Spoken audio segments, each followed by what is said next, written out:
Hello and welcome back. When we long list the contents of a directory, we get quite a bit of information. We glanced over some of this information, but in this video we're going to go more in depth with what the long list format tells us. So we can see here I'm logged in as one of my non-root users, the user Mike. Let's start by just doing a simple ls to see what is in this directory. And so we have those just our common directories, desktop, documents, etc. For our purpose, let's add a couple of text files. So we're going to use touch to create two blank files. We'll say file 1 and file 2. So I can do that all on one line. And so now I have file 1 and file 2. And if I cat them, they're empty. Perfect. Let's use nano to create a third file. So we'll do nano file 3. And let's actually write some lines in it. We'll say this file has information in it. And then I'll hit Control X to exit and save it. And we'll write it to file 3. So now file 3 is there, and if I cat file 3, perfect, it prints that information to the screen. So let's see, let's also make a couple of links using the ln command. So let's link file 3 to a hard link. So we're going to do ln, and we'll say file 3, and we'll call this hard link hln for hard link file 3. Okay, so there's our hard link. And let's also make a symbolic link for file 3. So in order to do that, if you don't recall, we can check the help documentation. Ln tac help. Our symbolic link here uses the tac s option to make a symbolic link. And if you remember, that's kind of like a shortcut. Instead of actually copying a file on its own, we sort of create a shortcut. And we're going to see how that looks different in a moment. So let's call ln tac s. We'll do file 3, and we'll call this sln for symbolic link file 3. Perfect. And so now when I type ls, you can see our symbolic link looks a little bit different, right? It's a different color. Let's see what happens if we long list all of this information. So we'll do ls tac l. We get a lot of pretty interesting information. The first thing that we're going to notice here is the first character on the left. All right, so we got DDD, tac, DDD, L, D, and D. The first character tells us kind of what file type we're working with. D stands for directory, L stands for symbolic link, and tac just stands for a common file. We also have a command, the file command, that will allow us to see some more information about our types of files. So if I call the file command on file 3, let's take a look. I'll call file 3. It tells me that file 3 is just some ASCII text. If I call the file command on, say, desktop, it tells me it's a directory. If I call file on file 1, it tells me it is empty. There's nothing in it. And let's see what happens if I call file on my hard link. It tells me that it is ASCII text, which if I open it up, cat hard link file 3, it does look like there's some text in here, so that's perfect. And what happens if I call the file command on my symbolic link? It tells me that this is a symbolic link to file 3. So we can get a little bit more information about our file types and what kind of file we're working with using that file command. All right, so let's call our long list again. After this first character, which sort of gives you some information about the type of file you're working with, we have 3 groups of symbols, okay? 3 groups. And they're normally 3 dashes. So there's one group, there's a second group, and there's a third group. But these tacs will be replaced with different letters, either R, W, or X. And these refer to the permissions of the file. The first 3 symbols, okay, so this first symbol is for the type of file, but the next 3 symbols refer to the permissions of the owner, the file's owner. The 3 after that refer to the permissions of the group owner.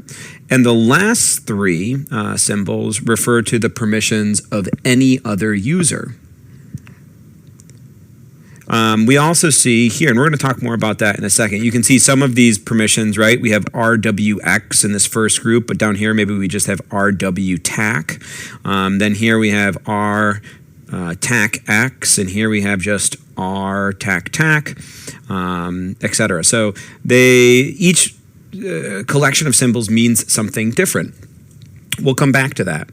We're going to disregard these numbers right here. This is just a reference to how many, I believe, links there are to the given file. First here, these names are important. This first column of names represents the owner of the specific file, and the second column represents the group the file belongs to. So the owner's permissions, these three symbols right here, RWX, which stands for read, write, and execute, they are only going to be applied to the owner here. The next three symbols are only going to be applied to anyone that is in this group right here. The last three symbols will be applied to anyone that doesn't fall into those two categories. So if neither of the conditions are true, that it's the owner or in the group, then you're going to be using these last three. Also, just note here that in the long list format, we have the size of the file. So this is kind of interesting, like file 1 and file 2 are empty files. Their size is 0. File 3, we actually put some text in, and so its size was 33. And if you look, our hard link has the same size, but our symbolic link, our shortcut, is much smaller, okay? And that's one of the differences, again, between the symbolic link and the hard link. Okay, so enough talking, I guess. Let's actually talk a little bit about this. So each file or directory has three permission types: R for read, W for write, and X for execute. So read refers to a user's ability to view the contents of a file. Write refers to a user's ability to modify or change the file. And then execute refers to a user's ability to execute or run a file. In the case of a directory, execute means you should be allowed to go in and view the contents of the directory, which is why we see, like for all of our blue directories here, the last column or the last group of permissions, the all users group, that's, they have execute privileges. They should be able to just enter in and move further into the directory. So let's take a look. If we look at file 3, so here's file 3. If we look here, we are the owner, right? So if and if I'm not sure who I am, I can type "who am I," and it tells me my username is Mike right here. So I am the owner of file 3.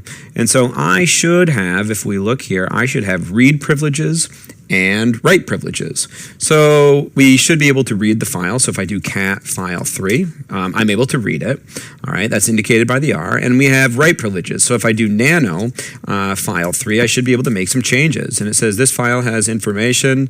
I have privilege. I can't spell privileges. I have the power, we'll say. I have the power. And so if I write to that, there's no problem, right? So now I can cat file 3, and we've made those changes. However, we don't have, if you look here, we don't have execute privileges. There's a TAC here instead of an X. But that's okay, since we don't really know how to execute a file yet, and there's really nothing to execute in that file. So let's move to someplace else. Let's move to maybe like the root directory of the machine. So I'm going to do CD/ to go to my root directory. And so here's a bunch of stuff in the root directory. Let's move into the var folder, CD var. And then let's go into the log folder. So we're moving through this directory, right? So here's my current working directory, root, var, and then log. Here, if we look at ls, there's a lot of files. So let's do a long list. So let me clear the screen, and we'll do long list. ls tac l. So now if we look, we've got a lot more files in here, and we have different owners of the files. So there's the root owner, MySQL, NTP, and look at the different groups we see. We have a root group, an admin group, we have an UTMP, admin, NTP, so lots of different groups in here. Let's pay attention. We'll look at the auth.logs here. So we're going to look at this file.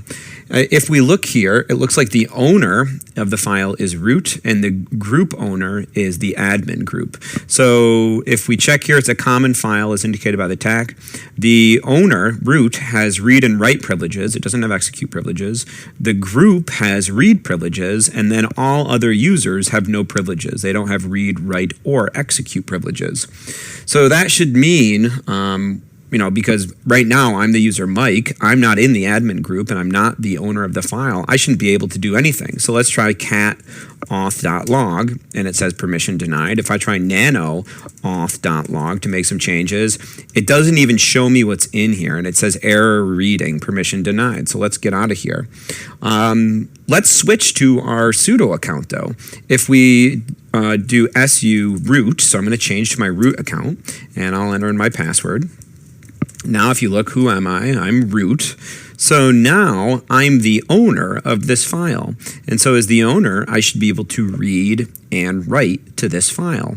And so let's just take a look. If I do cat auth.log, I see all of the file contents, so I'm able to read it. That's good. And if I do nano auth.log, it looks like I'm able to maybe make some changes to this. And so I can come in here and maybe if I wanted to, I could delete one of these lines from the file. I'm not going to though. I'm just going to hit Control X to exit, but it seems like I have read and write privileges. Perfect. Let's clear the screen and do ls-tech-l one last time. So to summarize in this video, we saw that the long listing of a file, of a directory, contains a lot of information. It gives us some information as to the file type we're working with in the first character. And then it gives us three groupings of symbols, R, W, X, for read, write, and execute privileges. We're going to see in the upcoming videos how we can first change the file owner and change the file group so that we can either give or restrict access to a file to specific users. And then we're going to look at how we change the privileges for the owner group, for the group, and for the all other users as well. So we're going to see how to change not only the user owner and the group owner, but then change the permissions as well. And so we're going to start looking at those skills in our next video. We'll see you then.